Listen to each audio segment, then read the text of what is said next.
Welcome, everybody. It's what's the day? It's February 6th. It seems like April 6th out there. So very fortunate to have this nice weather. I hope everybody enjoys it.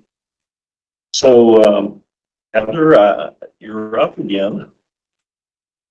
You like that public exposure, don't you? Public speaking and all that stuff.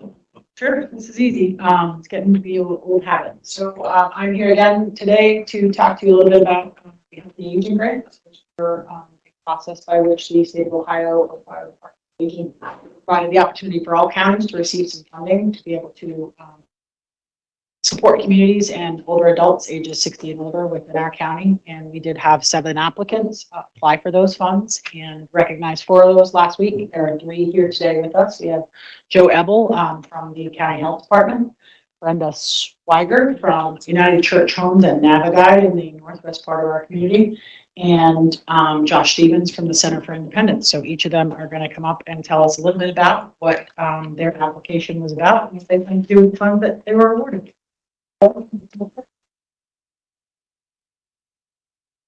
Good morning. Morning. We're fortunate to have approval for these funds and really appreciate that. We were able to get $60,000. And the goal of our program is to help repair and replace sewage systems for, older residents, lower income, to basically help them stay in their homes, possibly delaying stays in nursing homes, things like that, if they're able to keep up with that. We have a program through the EPA where we get $150,000 a year to help us with income eligible sewage system repair and replacements. That's open to all ages. And this funding really helps us target in on those older residents. We already have people who are on a waiting list that we've been able to pull off the waiting list and move them forward because of this funding. The first system replacement is going to be about $15,000. So we're encouraged by that. So we should hopefully get more systems out of that, and also the flexibility with these funds. We may be able to say, well, we can get half of it replaced with these EPA funds, and we can use the aging funds to pick up the other half and really help some people out. So we're excited about it, and encouraging anyone that needs assistance to let us know at the health department, and we'll see if we can match them up. Yeah, quick question. How many do you say have a waiting list for this service among seniors or in general? Just in general, I think right now we have like 8 or so people. 8, actually 9, because we just got one in yesterday. So, but that's for the whole WPCLF grant. For those that are older than 60, we have 3 projects in mind. One that Joe talked about that we're moving forward right now, and then the other 2 are on the waiting list as well. What's it usually cost to do one of these repairs? It really depends on how severe and what kind it is. I mean, the average whole system in the county is about $25,000, but it can be a lot less if it's just a partial repair, or it can be more if it's a very difficult lot. Thank you. I do not. Thank you. Thank you, Joe. Thank you, Joe. I think one of the unique things about that program was it was so unique, and there's very little availability throughout the community to be able to support that type of project. So next up, we have Brenda Swiger from United Church Homes, who's going to talk a little bit about their project at Repair and. Good morning.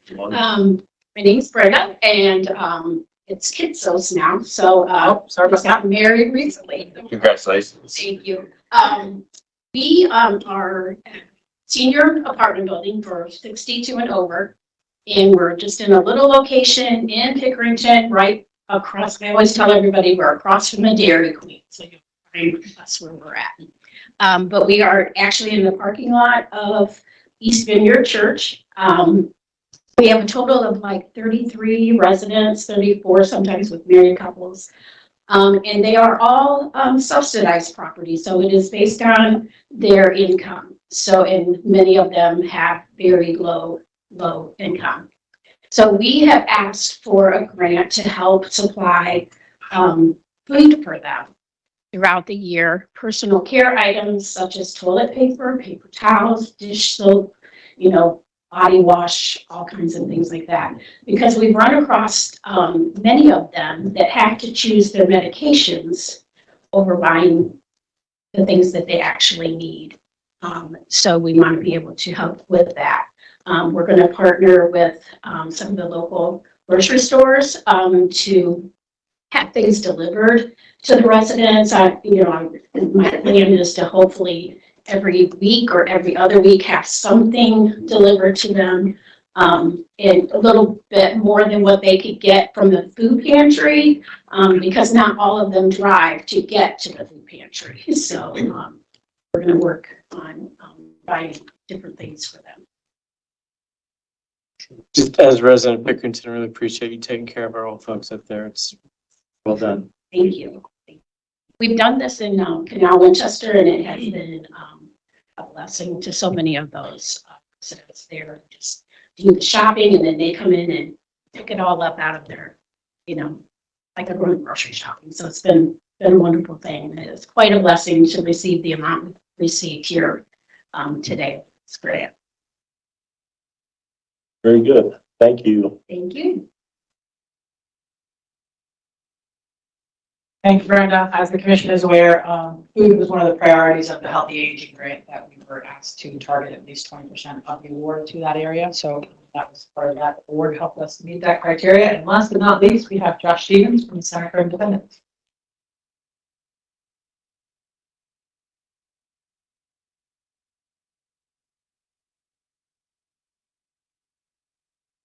Morning. I'm Josh from Fairfield Center for Independence, and we were awarded $4,800 to purchase 4 iPad 11 Pros to allow our adults who attend our day program to access the internet and technology to allow them to research a variety of different community activities that they may be interested in through their discovery program.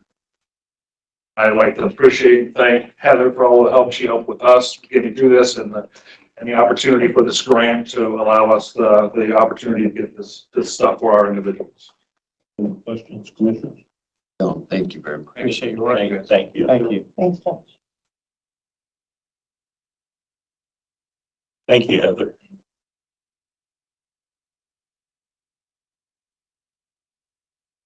Next item is budget review. Bart.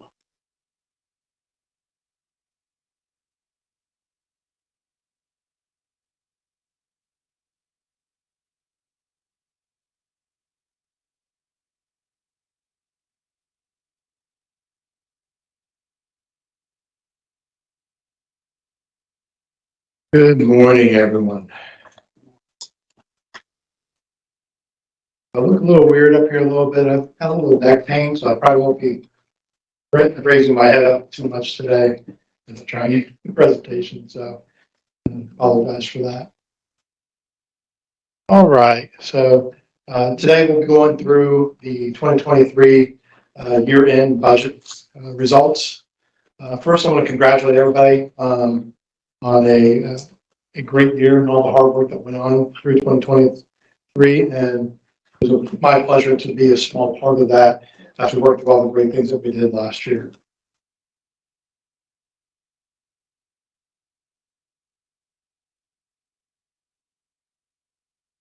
All right, so now let's move on to the overview of today's presentation.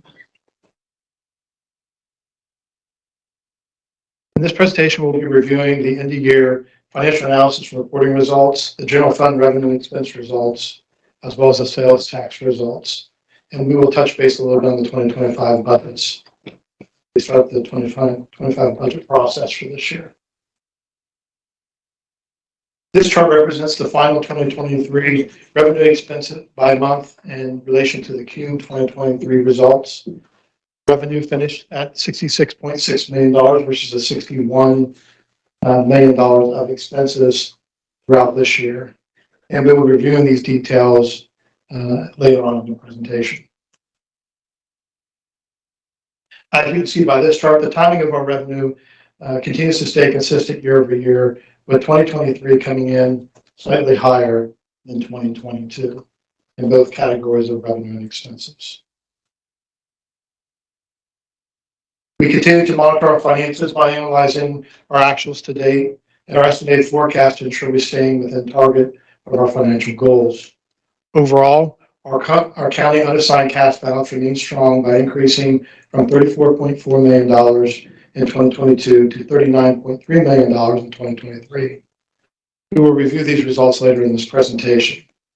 We also continue to monitor both our current and future projections as we ensure stability for our county's financials. Now let's move on to our end of year results. As we've done before, I'm going to discuss the 2023 revenue results, but I'm also going to provide these explanations of the revenue categories. As you can see from this chart, we have around 94 separate revenue objects, and they're summarized into about 10 different revenue categories. Those details are found within this chart. Revenue increased in 2023 from $64.6 million in 22 to $66.6 million in 2023. The increases were driven by investment earnings, property tax, and sales tax. Those gains were offset by decreases in transfers, conveyance fees, fees and charges for services, and jail rental, which were all down. We will discuss these details in the next few slides. We just run there for a second. Yes, sir.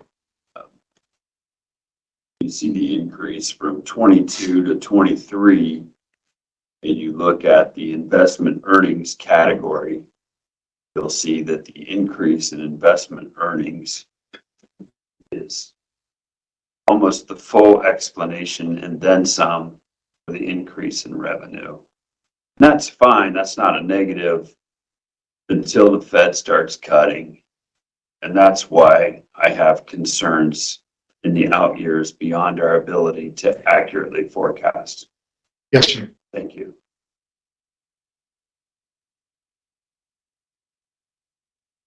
I'll touch base on something else I reviewed last week with the presentation I was in. 2023, a year-end percentage of total revenue by category results and sales tax came in at 45%. That's consistent with previous years. And revenue for property tax came in about 20%, which is also consistent with previous years. What's not consistent, as Commissioner Davis has already pointed out, is that our investment earnings came in at 10.1% of our revenue versus 2.6% of the previous year.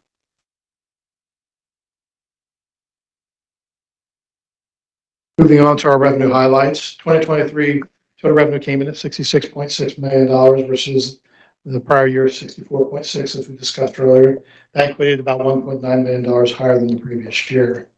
Investment earnings, as we already discussed, continue to be the strong point in 2023, coming in about $5.1 million higher than the previous year. A big thank you to the commissioners. A special thank you to Commissioner Davis and Treasurer Hampson and everybody involved in making that a success in 2023 and into the future. Last week, I attended a meeting called Navigating for the Future of Public Finance. And in that, their big highlight was investment earnings. Not only was that their highlight that they talked about, but that all the questions associated during that presentation with all the things they talked about was also around investment earnings. Counties were asking questions, what do we do? Well, how are we preparing? And to our leaderships, we started working that 2 years ago. So big credit out to everybody that's been preparing for this for a while. And it shows that we're kind of ahead of a lot of people as far as preparing for what we're seeing today and the results that we're benefiting from. The big year-over-year decrease in revenue.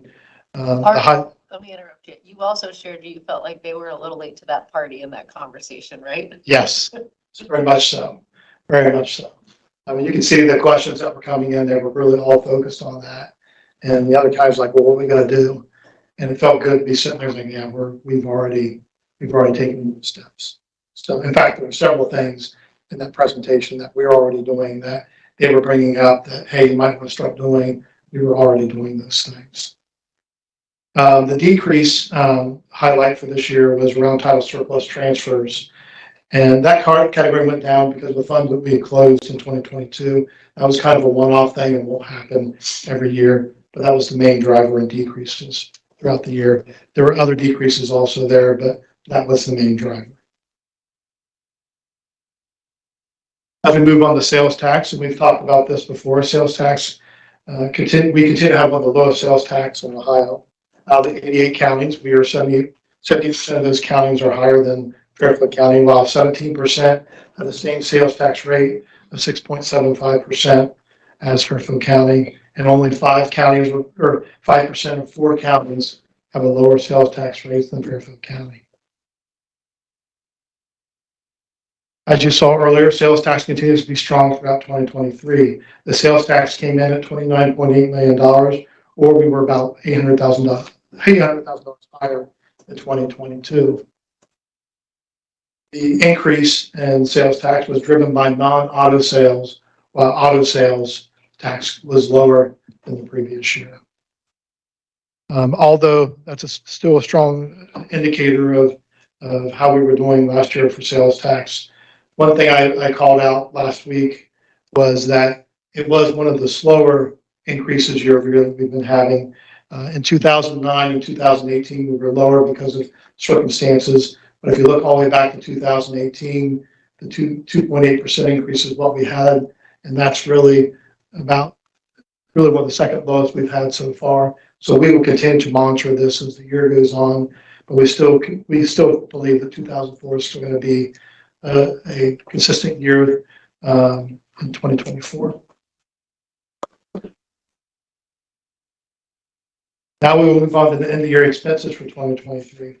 This slide represents the same categories we talked about for expenses. And it represents about 67 line items with 7 different categories making up those line items. Our 2023 year-over-year expenses increased 12.4%, or around $6.8 million. The 3 main categories that drove up expenses in 2023 were around transfers, contract services, and capital outlay. These 3 areas are mainly the result of the investments being made throughout the county. And I'll explain those in detail in the next few slides. This chart represents the personal services, the categories again for personal services. And personal services continues to be the largest expense, coming in at 34% in 2023. That's compared to 37.7% in 2022. And we saw some increases in capital outlay and transfers. Again, those were drivers that we're doing investments on, and then that's why those areas were up in 2023. As we discussed earlier, our expenses increased 12.4% year over year. Transfers increased year over year about 2.8%, $2.8 million. These increases were driven by investments in our workforce center, county engineer salt barn, airport, county buildings and parking lots, and the maintenance and improvements in those areas. Our contract services were driven by increases in IT as a result of investments in our county technology and the needs and upgrades in that area. We also had some increases associated with the Board of Elections as they had some increased costs in elections last year. And our court-appointed attorneys' fees and electronic monitoring were both up around $200,000 year over year. Our capital outlay increased $1.4 million, and we're driven by some purchases in our computer hardware, such as our county server cluster infrastructure project that we did last year, as well as increased costs in our vehicle purchases as we move some expenses from 2004 to 2003, so we can purchase vehicles ahead of time based upon our vendors' request for need and finding associated with getting those vehicles in 2024. Lastly, our Commissioner Finance Department will be holding an internal meeting in February, and we'll be releasing the 2025 budget schedule in April 2nd of this year. The 2025 budget hearings with the commissioners have already been scheduled, and we will be reaching out to elected officials and departmental heads to have meetings to discuss the 2025 budgets and any anticipated challenges for next year. Questions? I don't have any questions, Bart. Say thank you for the work that you've done and the presentation that you've made. I know there are some folks with us here today who are perhaps not as interested as we are in the issues that you've presented. I'm just always wanting to remind people that our primary responsibility is to be the funding authority for county operations. And our primary responsibility is to make sure that these numbers are sufficient and accurate and able to continue to provide county services. Whatever's number two is a distant number two. We did have a great year last year. For a number of reasons. I think everybody had a hand in it, and certainly the interest revenue is a big factor, and I do applaud Commissioner Davis and our treasurer Jim Bonson for their foresight, setting us up for success long-term in that. And just wanted to thank you, Bart, and I know Stacy, who hates being thanked, for all your work in the budget process. Thank you. I don't have any questions, Bart, but you do a terrific job laying everything out, making everything very clear. Thank you. Thank you. Thank you. So it's a time for public comment. If you wish to make public comment, please approach the podium, give your name and address, and there is a 3-minute limit. Who would be first?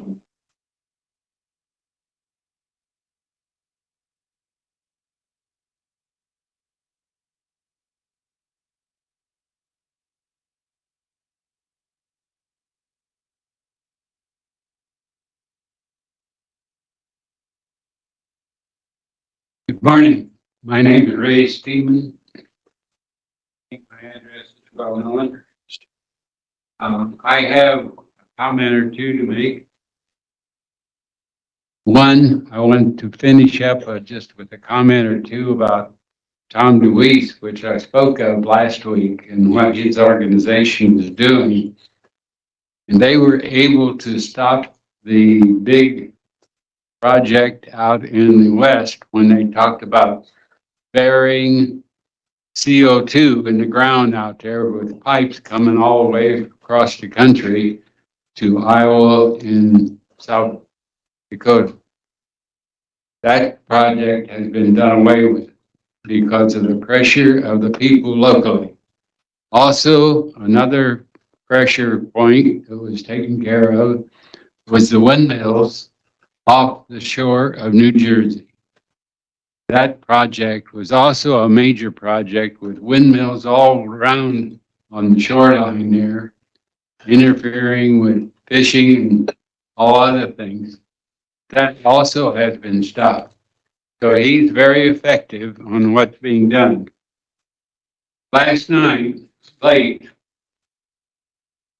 WND sent out a notice that the UN and the bankers are being pressured by the UN to not allow farmers to get their loans. And if they're not following work, which is the green thing that they're talking about, they are going to take the funds from farmers right out of their account without them knowing it. They have that ability. That's what the UN is pressuring the UN about. I mean, UN is pressuring the banks about. This has already taken place in France, where shelves are empty and the farmers are complaining. Germany has already done so. The farmers are complaining. And we have 12 states in the United States that are already notifying the Secretary of Agriculture of those states have already made comments to the present administration that they're doing something that is going to cause farmers in this country of the United States not to be able to plan and finance their situations. And this is another way the UN is pressuring. Ray, you have about 30 seconds. They have a lot of things going on they should not be doing. So I'd like to pray for the leadership. Lord, leadership of this county, they, I know, are concerned about the things that are happening in the nation, and we lift this before you. We know the only answer is yours, Lord. Your answer to us is to be in touch with you, Lord God, and we pray this in the name of Jesus. Amen. Thank you. Put us next, please.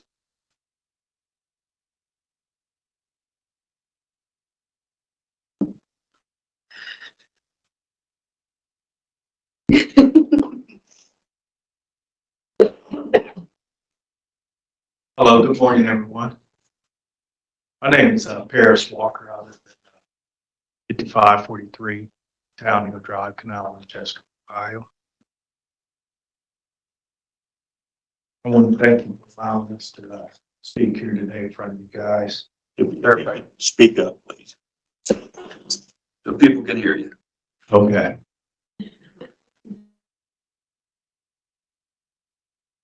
As a resident of Fairfield County, I want to personally express the importance of having good paying jobs in our region and working with a company who has made a commitment to that.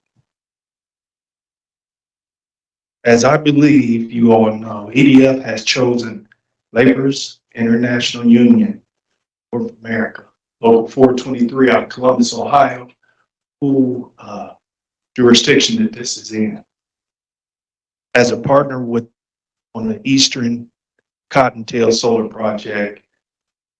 And we will guarantee that our skilled men and women will build a best-in-class project that Fairfield County will be proud of. And in fact, we are currently on site and building Fox Squirrel in Madison County. Hundreds of men and women are working on this project. I actually just left this project before I came here. I'm the business agent over that project. We have probably about between 600 to 700 skilled men and women on that project. Doing a great job. The company, very trade friendly.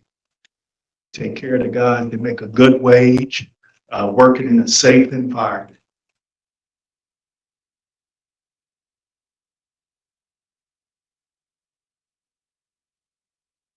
Ohio has retired or announced for retirement more coal-fired power plants than any other state in the union. Additionally, Ohio imports 20 to 25% of our energy from out-of-state resources. Energy transition is not a theoretical concept in Ohio. It is happening in real time, and solutions are needed. Ohio should embrace the opportunity to create homegrown energy while providing good paying jobs with benefits and pensions. We are excited about the opportunity to build with Eastern Cottontail and be a part of building our energy future and creating a significant economic development project in Walnut Township. Thank you for your time. Thank you. Who would be next?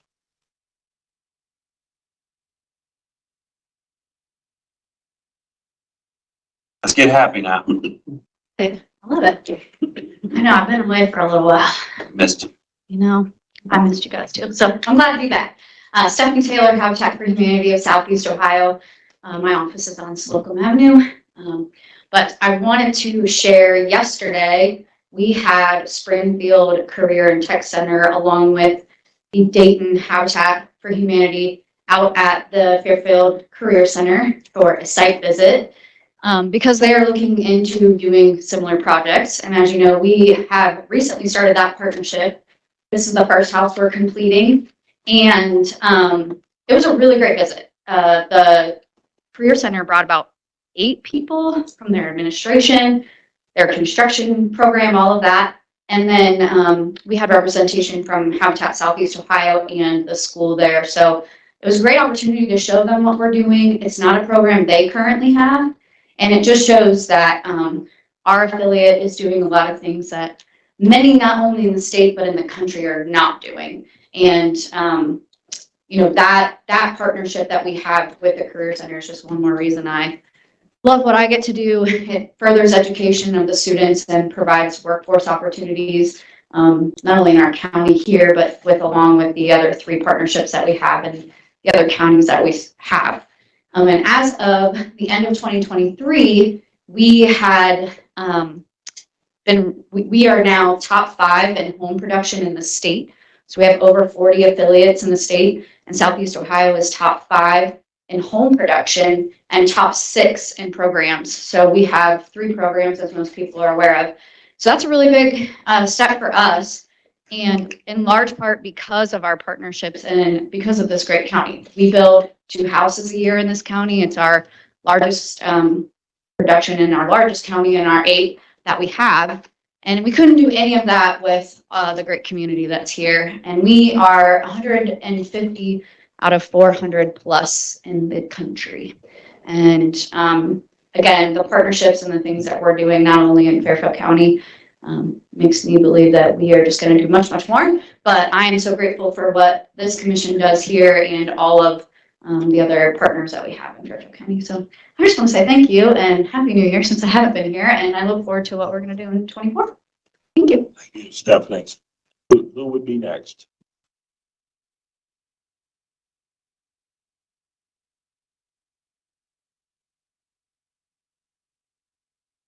Jerry Clymer, 3464 South Lake Road, Millersport, Walnut Township, actually. All of our frenemies are here. We're friendly enemies. First of all, I have 5 articles to give to you. I'm not going to read them. But red tape closes power plants before replacements are ready, and this is in Ohio. Grid operator warns of future power supply issues. That's Ohio. Other ones for Ohio, and then also including the battery storage units that are the size of shipping containers.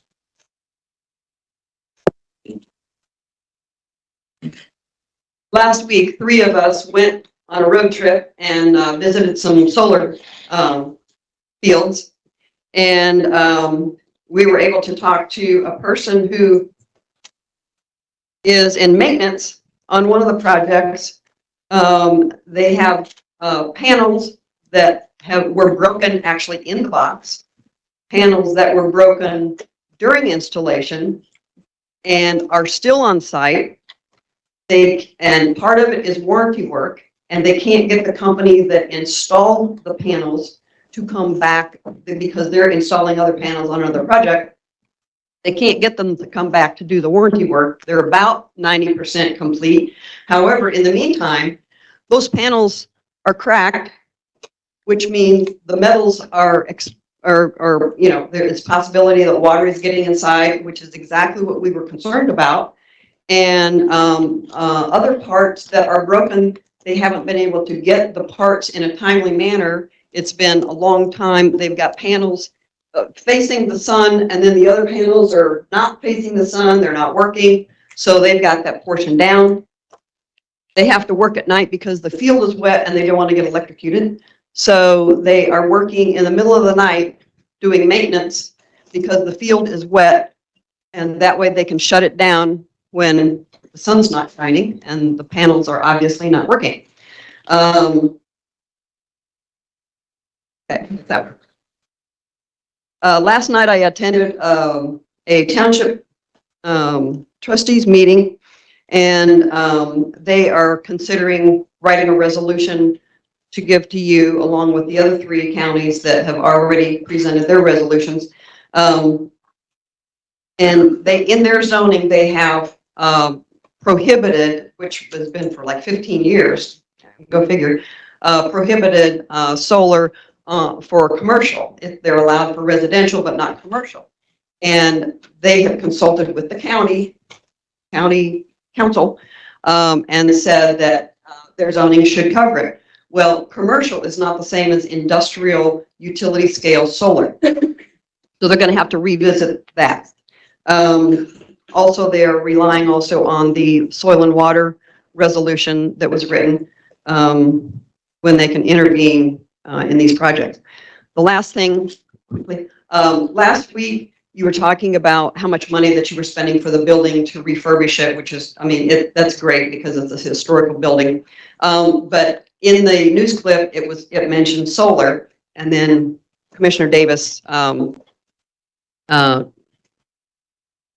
corrected it or something that said that solar wouldn't be on the building. However, is the county going to contract with a solar company to provide solar for facilities for the county? Please conclude your remarks. That was it. Okay, thank you. Who would be next?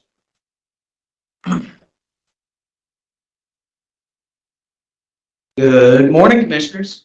Nick Bundren with the Ohio Land and Liberty Coalition. And last week, late in the evening, I talked a little bit about how farmers are struggling with increased costs for doing business. And today I'm going to talk a little bit more about the grid here in Central Ohio. Now, as I'm sure you are all well aware, Central Ohio is beginning to boom. A lot of big companies are coming in, a lot of jobs are being created, and that's good for everyone. But we need something to power all of those new jobs coming in, all those new people. As the gentleman stated previously, you're not going to see nuclear coming in. I'm pretty sure there aren't going to be any new coal plants. Natural gas is very difficult to permit here in Ohio for a number of reasons. And wind is very difficult to permit as well. So I'm just asking you once again to support the property rights for farmers and support solar. Thank you. Thank you. Who would be next?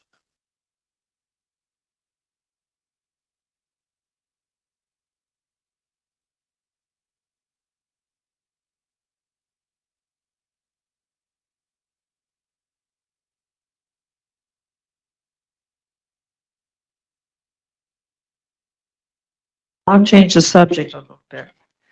Judy Stemen is the name. Stunner. Scientists want global moratorium on the deadly mRNA shots. The long list of problems with treatments is uncovered. Liberty Counsel stated that for the first time in a peer-reviewed paper, scientists are calling for a global moratorium on modified and mRNA products after surveying data from Pfizer and Moderna's COVID vaccine trials. The next thing is Washington State diverted $340 million in federal COVID funds to migrants via the $1,000 checks. This was part of a $4.4 billion intended to help state and local governments with their COVID response, sent to illegal immigrants instead.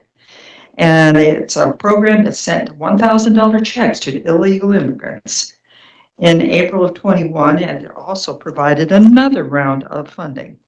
And, you know, we citizens remember attending a county health board meeting in 22, in which the report spelled out how much was granted to our county in years of 20, 21, and 22. And the amazing and puzzling thing to us was why was there still unspent funds from 20 and 21 and nothing spent yet from 22. Thus, this article raises questions as to just what were all the COVID funds truly spent for in our state and our county. Next item, blood clots are now America's #1 preventable killer. They now account for 300,000 annual deaths in the United States. The blood clots are now killing more Americans than car crashes, breast cancer, and AIDS combined. And the number started soaring during the COVID pandemic and shows a large number of people developed deadly blood clots after receiving COVID-19.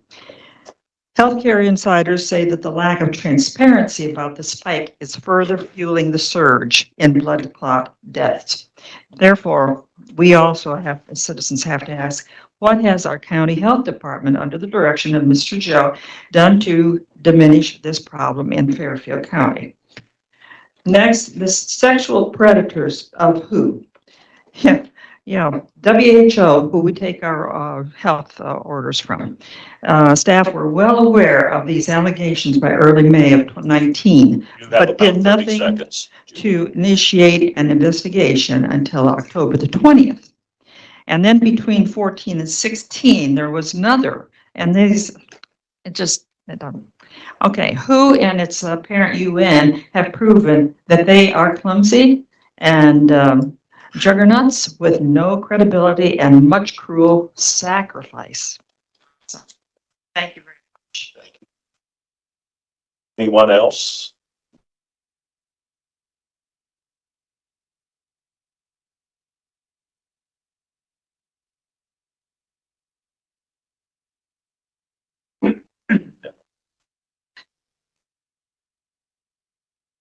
Thank you all for coming. Anything on local? Oh, no.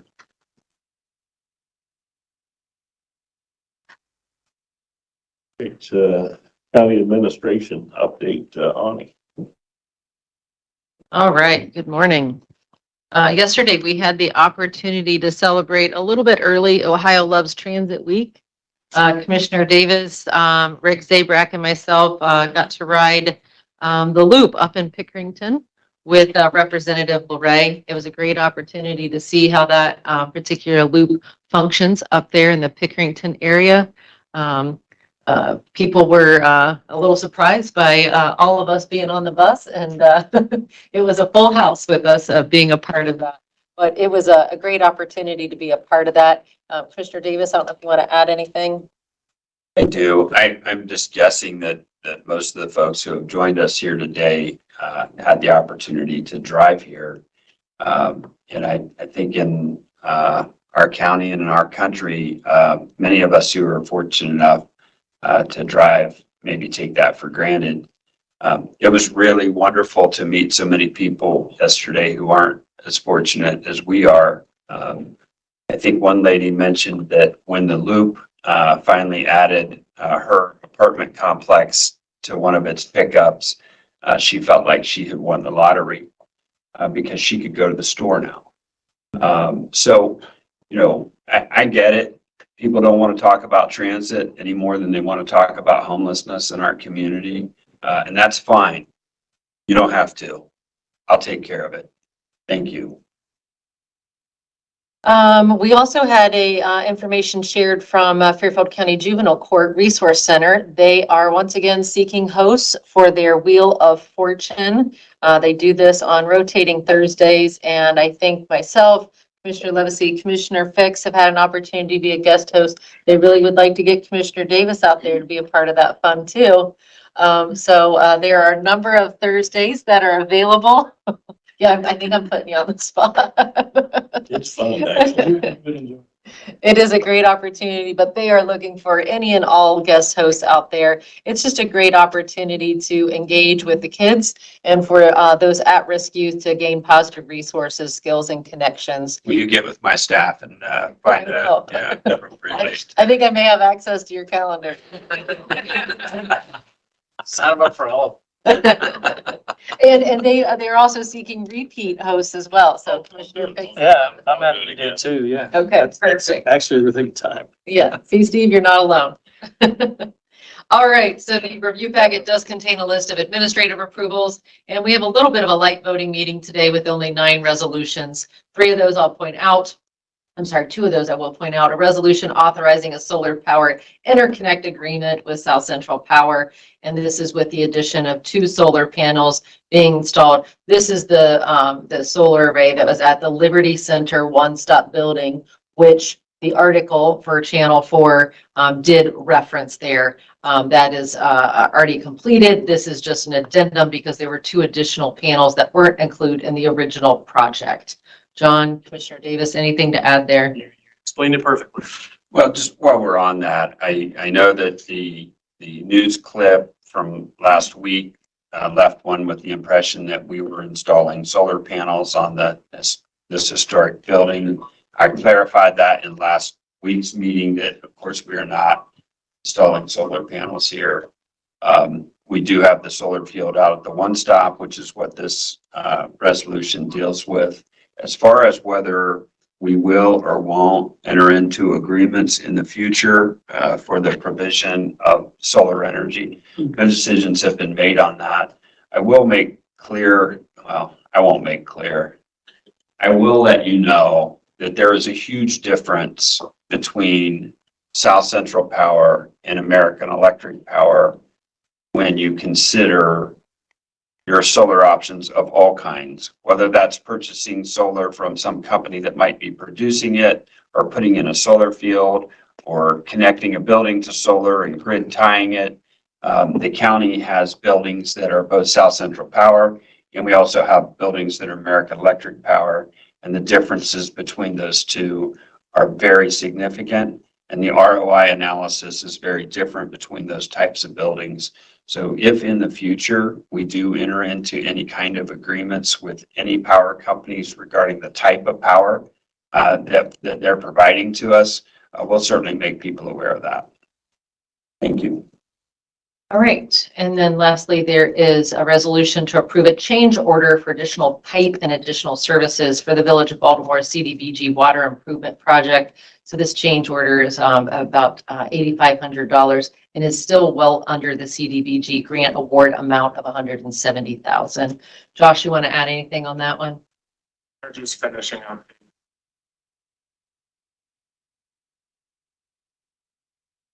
Okay, great. Thank you very much. Rochelle, calendar review and invitations received, please. All right, today there are 3 township meetings, Greenfield at 1, Pleasant at 2, and Hocking at 3 in the Commissioners Conference Room. The Regional Planning Commission meeting is at the Record Center tonight at 6 p.m. The Indigent Defense Study Task Force meeting is February 8th. The MCJDC Board of Trustees and Joint Board of Commissioners meetings are February 9th at 9 and 10:30 a.m. respectively. Meals on Wheels Community Champions Week is March 18th through 22nd. Go to www.marchformeals.com for additional information and to sign up. The following correspondence was received: the City of Lancaster Law Director and City Prosecutor 2023 Annual Report, letters from residents regarding industrial solar projects, an Ohio Department of Taxation notice regarding real property reappraisals and the next triennial, the Fairfield County Municipal Court Criminal Traffic Division report for fees for January. The Auditor's Office provided the following: a fact sheet in the Violet Township regarding the Violet Township Fire and EMS Protection Ballot issue, a release titled Fairfield County Auditor Participates in Project to Support Statewide Parcel Data Management, the Wins of the Week, a memo regarding an updated staff directory, the February map of the month, a GIS collaborations for public safety, Board of Revision online case files, and a thank you, and the January Auditor's Ledger. That is it. Thank you, Rochelle. That's all I have, Commissioner. Very good. Your old business, Commissioner Dix. So last week I was able to attend the Building Industry Association policy briefing at the Ohio Chamber of Commerce and learned a little bit there. We're falling further as a region. Central Ohio is falling further behind. There's a demand for 18,000 new homes per year. And we're building at a pace currently of 12,000 homes per year. So each year we're falling further and further behind. We feel that here in Fairfield County as well. The following day at the State House, I was able to participate in the Ohio Chamber's Housing Summit and had a panel discussion about zoning with a Cincinnati City Councilman, a apartment building developer from Cincinnati, a lady who works with homeless people and the unhoused, and a lady who works on strategies, and just it was a really strong panel. Spent the whole day there. Ani was there, and Anthony Iacchini from our development team was there, and there was a lot of good information shared. At the end of the day, the impression remains that we are not building enough housing to keep up with demand, and that's going to cause problems with development and employers, right? Employers need employees, employees need a place to live. We don't have enough places to live. We won't have enough employees. Businesses are going to suffer. So we have a long way to go. I feel like we're doing the right things here in Fairfield County, making progress. So we'll keep pushing forward with that. That's all I have. Commissioner Davis, any old business? I just want to mention, I had the opportunity with a number of other folks here. I know Ani and Jeff and Brandon and some others were able to attend a fundraising event this past weekend for the Lighthouse.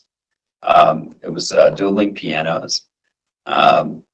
I haven't seen the final net numbers, but I assure you it's the most successful fundraising event that the Lighthouse has ever had. It was just an incredibly well done event. I think they had 320 people at their event. And it was just a great time and a first class event. And I wanted to thank the Lighthouse. As some folks may or may not know, while a lot of agencies and governments were very blessed, if you will, I'm not sure that's the right word, but the feds leaned into giving everybody a bunch of money, whether we needed it or not, but not the Lighthouse. They are primarily funded through what's called VOCA, which has been cut and cut and cut and cut. And in recent years, their very survival was in question. So to see them have such a fantastic night and to get to be a part of it, I'm just very thankful for that. I wanted to mention that. Very nice. Ani, you have something? Yeah, I just noticed that the meetings for this afternoon were off a little bit with what Rochelle had read. Greenfield is at 2:30, Pleasant at 3:30, and then potentially Hocking at 4:30, waiting to see if they're needing to reschedule that. So just clarifying those times for this afternoon's meetings. Commissioner Davis, any new business? Under new business, I wanted to give a shout out to Stacy Nisley, who this morning was able to put some information for me together for a presentation that I'll be making on Thursday to the legislative task force at the State House regarding indigent defense. I mentioned it a little bit last week, but I'm really looking forward to that and the opportunity to see we might protect our wonderful delivery model here in Fairfield County. What we're concerned about is while the state works on a solution to all the counties who are screwing this issue up, we're just hoping they don't screw us up in the same time because we don't have a problem that needs to be fixed by the state. We're doing just fine without their additional help. The other thing I wanted to mention is this coming weekend, there's a comedy show being put on by Big Brothers Big Sisters. It's another fundraising event. A number of us are going to that, and I look forward to being helpful to them as well. Thank you. I spoke to a commissioner from another county, and he was very excited that you were involved in the indigent relief fund for the state. He figured you would straighten everything out for everybody. I'm gonna try. It was a compliment, quite frankly. All right. We're gonna do new business. I'm gonna rotate a little bit, starting with Dr. Brown, new business. I just wanted to first say appreciate the collaborative effort for correction of the second half tax bills. This is a top priority of repair. And what we're thinking about is the mechanism that's in place to deal with that human error. It's a human error that relates to the city of Lancaster. So from the perspective of the taxpayer, we do have draft language for the insert, which will have to be approved by the Department of Taxation, from what I understand. And we'll place that notice on our website as well. To give perspective about the amount of the error, the correction would be about $23 for 100,000 appraisal property for the first half. Basically, that first half amount is not on the bill, and it'll be on the second half instead of being on the first half. Thinking again about the approach as a correction, we'll make sure all the details are in the system so that you'll be easily able to identify the adjustment because there's only one space to put adjustments as opposed to being able to identify them specifically. So we're thinking of maybe having a call center or something like that in June and July as the information goes out, just in case that might be helpful or necessary. The perspective of the city, we do know the error was consistent. The revenues were not anticipated, they're not budgeted, and we will certainly settle those as quickly as possible. And we also have an administrative certificate for them already calculated. Could I ask a question on that, please? Thank you for that report, Dr. Brown. I had the opportunity yesterday to speak with you a little bit about this issue, and then also Treasurer Bonson. And it seems that the issue may come and go without notice for some people for a variety of reasons because of how their property taxes are collected or paid. But there's one group I'm a little bit concerned about, and those are what I'll just refer to as the full pays. Some number of folks who aren't in escrow or some other program who may have come to the office or otherwise made that full payment, what they thought was that full payment. I don't know. I would give, and I'm not, certainly wouldn't tell you folks what to do or how to do it, but I would think that those folks might deserve a little special attention, whether that's a discernment as to who they are and a mailing or something, but that's just a group of folks who thinks they're done, who may not be done. So I'm just mentioning that. It's interesting you mentioned that because I did receive earlier some phone calls from folks who are deployed or have, in some other reasons, are going out of the country so that they did pay all at once for the whole year as opposed to waiting until the second half. And we have reached out to them already. So I think that that could be something we fold into the concept of the call center idea. Appreciate your update. Thank you, Mr. President. Yeah, so how are we communicating to the citizens of Lancaster who have been underbilled at this point? We will be communicating within the tax bills themselves with an insert that'll be approved by the Department of Taxation. When is that? When will the bills be sent out? I believe that will be in June. In June. So is there a reason we wouldn't want to communicate right now that, hey, there's been a mistake and this is what's going to happen and I think that once the state approves that language, then we will also place that on our website and do some additional outreach. So I'm wondering if it wouldn't be appropriate to do some kind of mailing to each of those impacted people to let them know a mistake was made, mistakes happen, sorry about it. Here's what we're doing to correct it, and here's what you can do to deal with it, right? Not comfortable with the concept of putting it on our website. That's great, but not many people are looking at our website. Waiting till the next tax bill feels like it's here now. Let's tell people we made a mistake and we're gonna fix it and here's what we need to do. Is there any reason we wouldn't do that? I want to make sure that the language is consistent with what the state will approve. And from reaching out to other counties, this mechanism of the second half tax bill, as well as with the state, they're saying that's the normal process for doing that. Doesn't mean we can't do an additional communication. It is just the mechanism that's in place, and we want to make sure we're consistent with that communication. I'm not sure what other counties, I'm not sure who that is. And if the state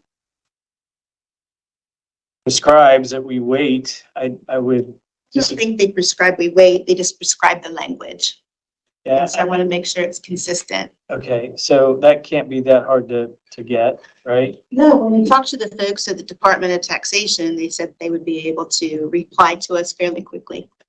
So I guess, the question is, once we have that language, could we do, how many residents of Lancaster are we I'm talking? not opposed to sending out additional communication. I just want to pause for a moment and make sure the communication is consistent. Consistent with, What the state approves. okay. So then next week we can have the conversation about what the state has approved and how we're going to communicate that out. I don't know if it's been sent to the state just yet. If I may, Commissioner? Yeah. A lot of this is a very highly regulated area of law and requires certain time stamps and functions be done within certain required periods, as I'm sure Treasurer Bonson can speak more specifically to. But given that it is such a narrow and focused area of law, communications with the general public do have to be reviewed by the tax commissioners and sent out during those specified periods. If the commissioners did wish to have some sort of blast sent out to the populace, that could certainly be visited, but I don't know if it would necessarily need to have the specific language from the tax commissioners or what the legality of such a notice would be.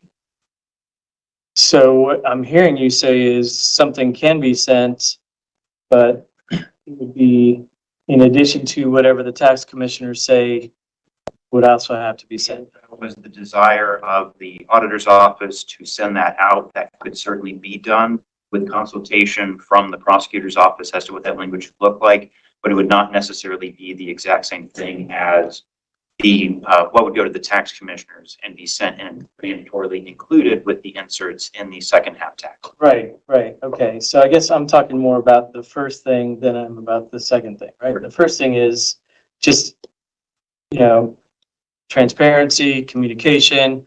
A mistake was made. We're going to fix it. Here's where we are. Here's what's going on.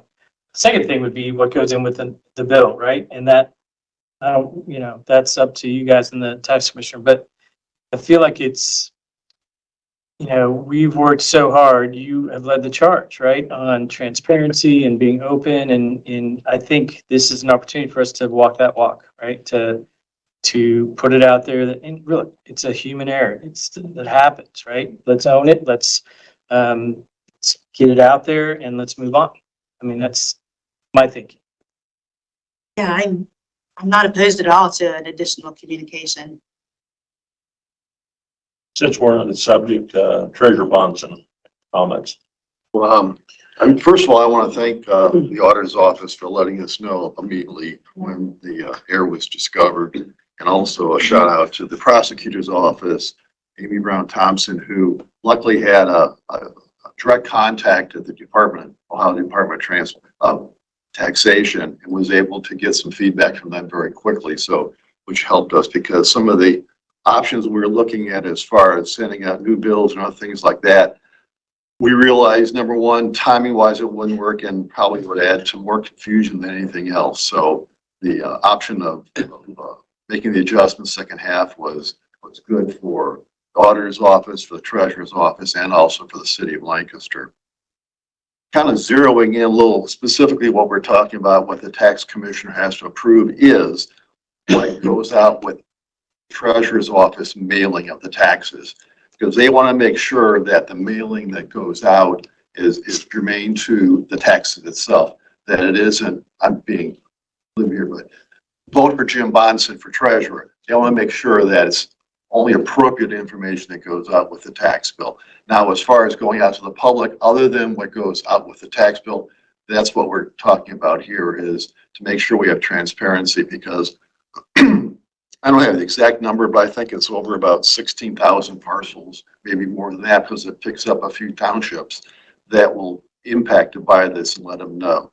And as Commissioner Davis pointed out, that was one, as we're going through our concerns in the office, things are coming up, and the one that we came up with is what you mentioned, is the person who thankfully pays her taxes up front for the whole year and goes on their way, traveling, doing whatever, deployed, and think they're done, that all of a sudden now there's a second bill coming out. Granted, it's not going to be a large bill, but it's still a bill that needs to be addressed. So our concern is to get a hold, we can identify, once we finish first half collections and we get everything, settlement, everything taken care of, we'll be able to identify who those individuals are. And I agree, I believe that a separate mailing, something special to them to say, hey, you know, just be aware that you're going to get a second bill, and here's why.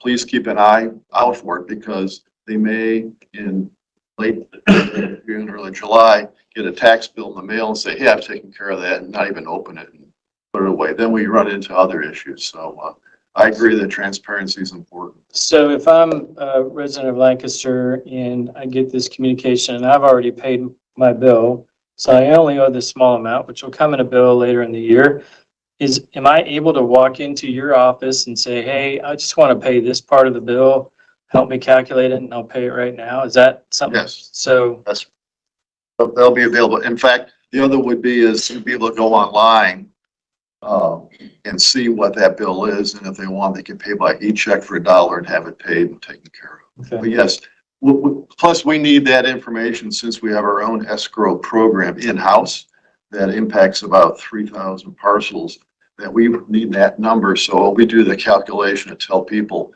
what they owe in their next payments, that we have that included. Because we try to get as accurate as possible on that information sent out for that in-house escrow. Mr. President, if I might, please. I'm not 100% sure on the timeline, but I think I was briefed by staff on this issue. I want to say last Wednesday. I'm nearly certain that's when I was briefed on this. And here we are just a few days later talking about solutions and go forward approaches. And I just wanted to say thank you to the auditor's office, the treasurer's office, the prosecutor's office, and the commissioner's office.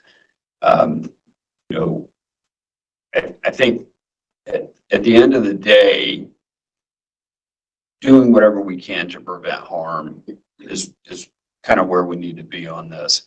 And so, for example, that person that paid that full bill who thinks they're done, gets that next bill that they throw away.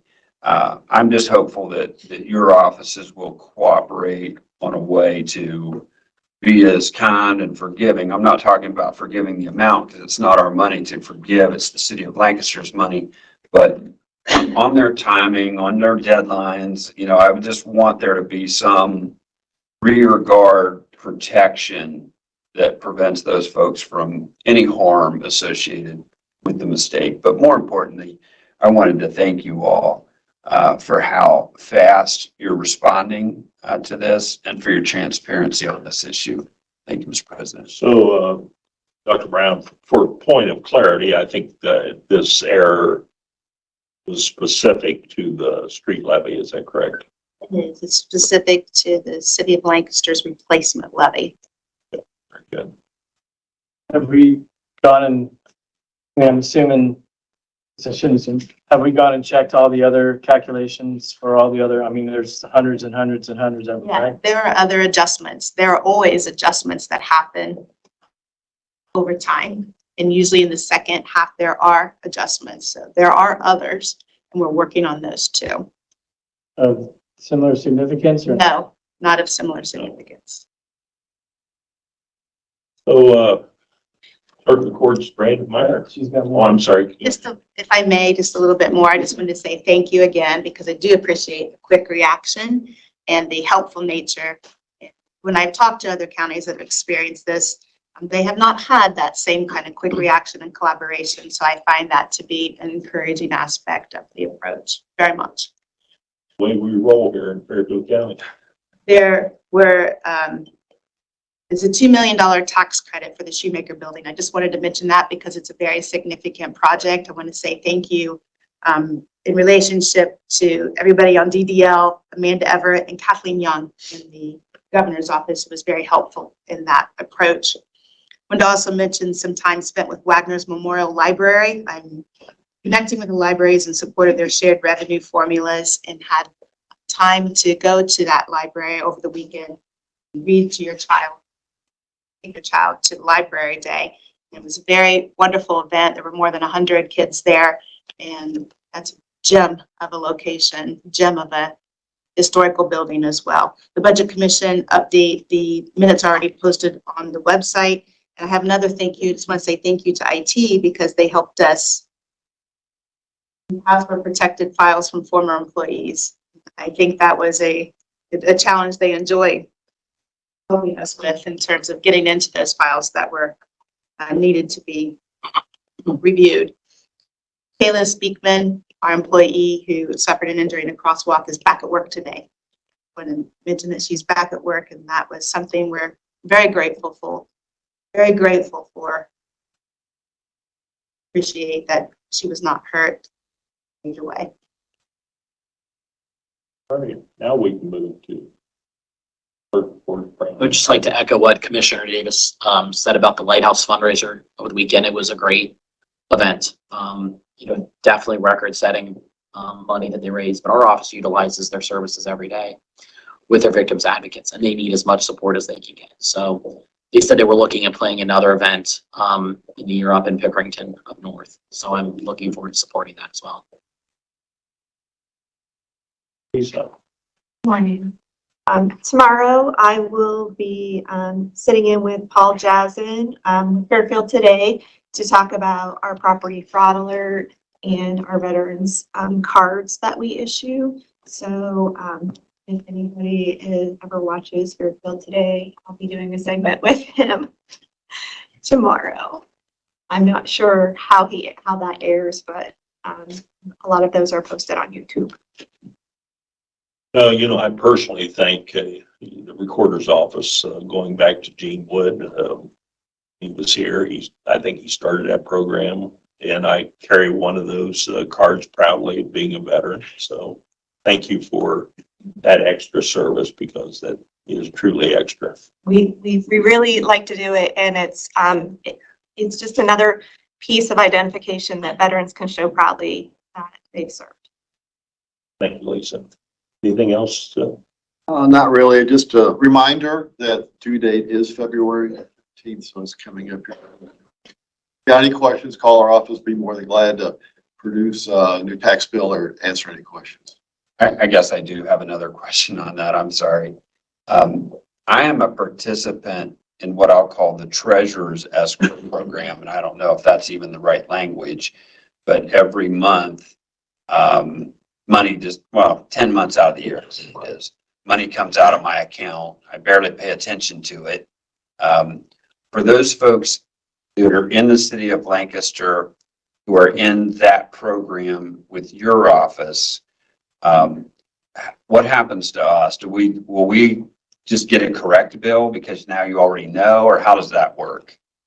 That's right. Let's see. This is in March. We'll be sending out new coupons. We're sending out the information to the banks themselves for the automatic debit, and we will get what that adjustment is. We'll have that number from the auditor's office since they calculated, and we will include that. Melanie Friesner, who heads up that program in my office, has already asked me. He said, make sure as soon as we have settlement that we get that number so we can get that adjustment in with the next 5 payments to make sure. So for those of us in that program, well, we won't even know it happened. I mean, but for this conversation and Right. perhaps other conversations in the community, but essentially we won't even know it happened. And that'd be the same with anyone who's in escrow through a mortgage company. Okay. That they have both their taxes and their insurance taken out, that we will be sending information to the next billing to the escrow companies outside of the county and make sure that that adjustment's in it. Well, I'm going to be watching this time. No, I'm kidding. We'll make sure that yours gets special attention. You always do. Joe, anything additional? I just wanted to follow up on Commissioner Davis's transportation report. Probably remember last year we did a community health assessment and developed a community health improvement plan. And all those agencies that got together to work on that chose transportation as one of the top 3 health needs in the community. Because people often don't think of transportation as public health, but if you need to get to a doctor's office, if you can't get to the grocery store, so you're buying stuff, your groceries at Family Dollar, or you can't get to a job that you can, keep your job. Those are all things that have huge public health impact. So we really applaud Commissioner Davis, especially for his work and the commission as a whole. And just want to say, if there's anything that the health department can do to support that mission, just let me know and we'll do whatever we can. Mr. President, if I might, earlier today, I used an incorrect word. I used the word "I" in referring to transportation. That was wrong of me. There are many within our office, my colleagues, other entities and agencies. Many people are looking at this issue. And to just one footnote of something I saw yesterday that I guess I kind of had heard of what deviated route meant, but I hadn't seen a deviated route in action. A lady got on the bus. The bus has specific stops that it makes every hour. And she said, hey, I know it's not on your route, but I really need to be dropped off at, and I don't want to say exactly where, it was a medical office. And the driver said, oh, absolutely, we'll take care of you. And so what happens for 50 cents, is they got picked up where, they at a normal stop and they asked for a special stop just for that person. I'm going to refer to that as a deviated route. I might not have all the language right. But it was you know, it made me think that the driver was like putting on a show for us because she was so kind and helpful to every person that got on.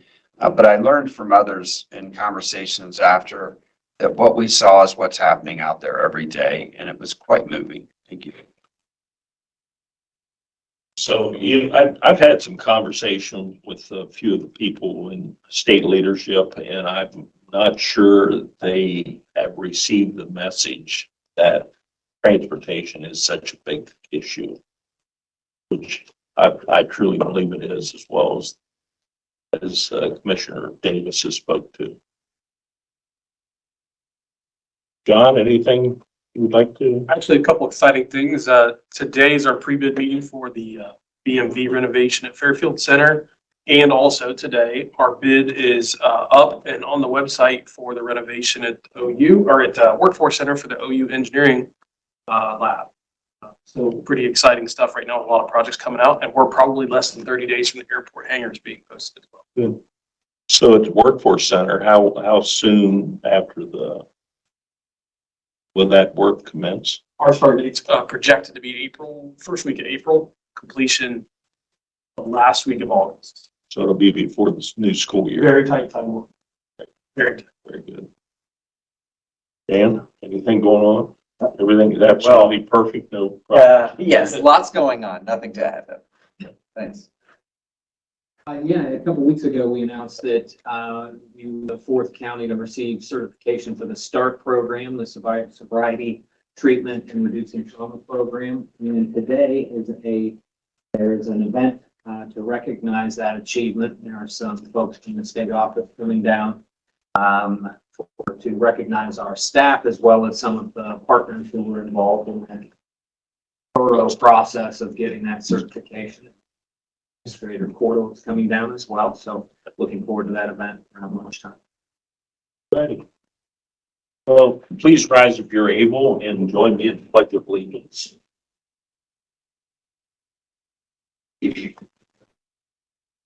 I pledge allegiance to the flag of the United States of America and to the republic which stands one nation under God, indivisible, with liberty and justice for all. Rochelle, any announcements? I do have one announcement. Resolution 2024-2.6.g has been removed from the agenda and is most likely slated to be on next week. That is it.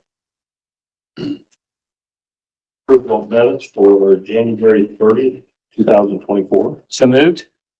Second. Discussion?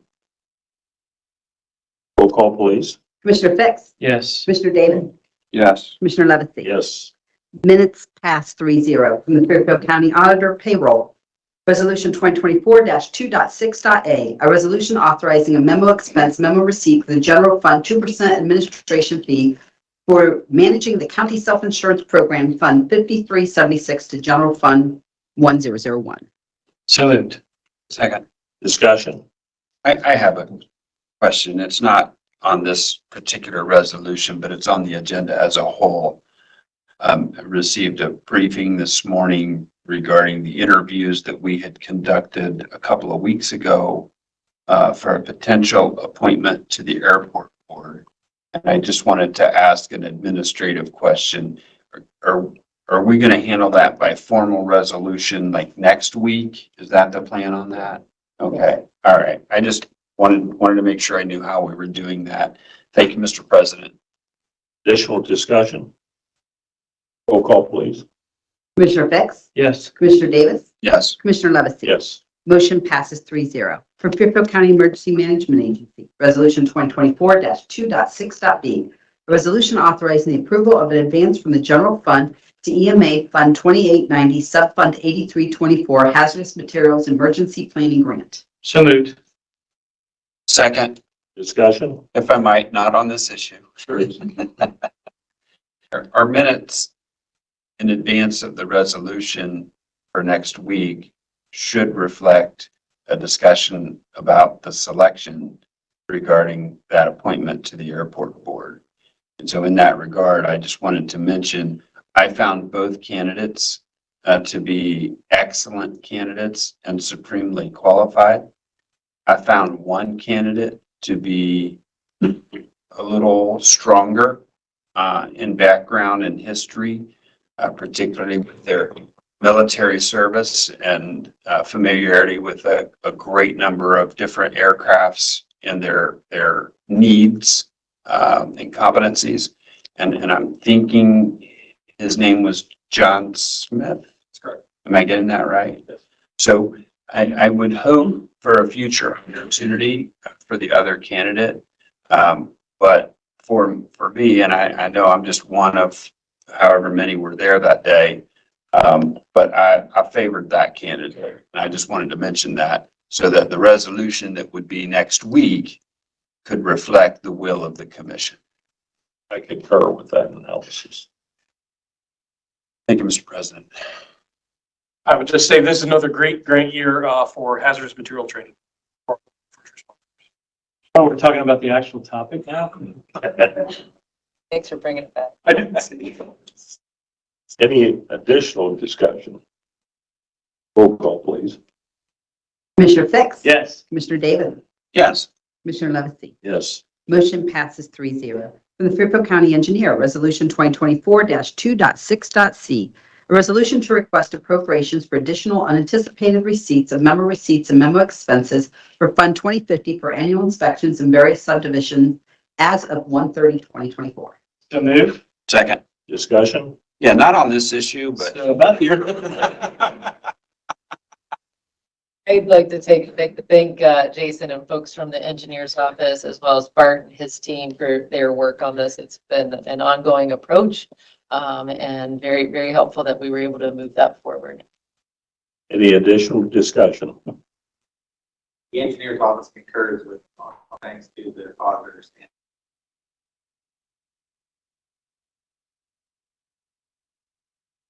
Any additional discussion? Roll call, please. Commissioner Fix? Yes. Commissioner Davis? yes. Commissioner Levesey? Yes. Motion passes 3-0. From Fairfield County Facilities, Resolution 2024-2.6.d, a resolution authorizing the approval of a solar power interconnect agreement between South Central Power and the Commissioners. So moved. Second. Discussion? Yeah, I had the opportunity to speak briefly with some representatives of South Central Power who were supporting the lighthouse at the event. And I wanted to thank them for the support of that local organization, but also there have been a number of delays and tensions along the way in the conclusion of this particular project. But at the end of the day, I'm compelled to thank South Central Power for this conclusion. Additional discussion? Roll call, please. Commissioner Fix? Yes. Commissioner Davis? Yes. Commissioner Levesey? Yes. Motion passes 3-0. From Fairfield County Job and Family Services, Resolution 2024-2.6.e, a resolution to approve a memo expense memo receipt for the cost of birth certificates paid to the Fairfield County Health Department as a memo expenditure for Fund 2072 Public Children's Services. For Fairfield County Job and Family Services, I move items E and F. Second. Discussion? Seeing none, roll call, please. Commissioner Fix? Yes. Commissioner Davis? Yes. Commissioner Levesey? Yes. Motion passes 3-0. From Fairfield County Regional Planning Commission, Resolution 2024-2.6.h, a resolution to approve a change order number 1 for the CDBG PY 2022 Village of Baltimore Water Line Improvement Project. So moved. Second. Discussion? Seeing none, roll call, please. Commissioner Fix? Yes. Commissioner Davis? Yes. Commissioner Levesey? Yes. Motion passes 3-0. Payment of bills, Resolution 2024-2.6.i. A resolution authorizing the approval of the payments of invoices for departments that need Board of Commissioners approval. So moved. Second. Discussion? Roll call, please. Commissioner Fix? Yes. Commissioner Davis? Yes. Commissioner Levesey? Yes. Motion passes 3-0. The next regular meeting is scheduled for February 13th at 9 a.m. Any additional item to come before the Fairfield County Board of Commissioners at this time? From the Motion to adjourn? Second. All in favor, signify by saying aye. Aye. We are adjourned.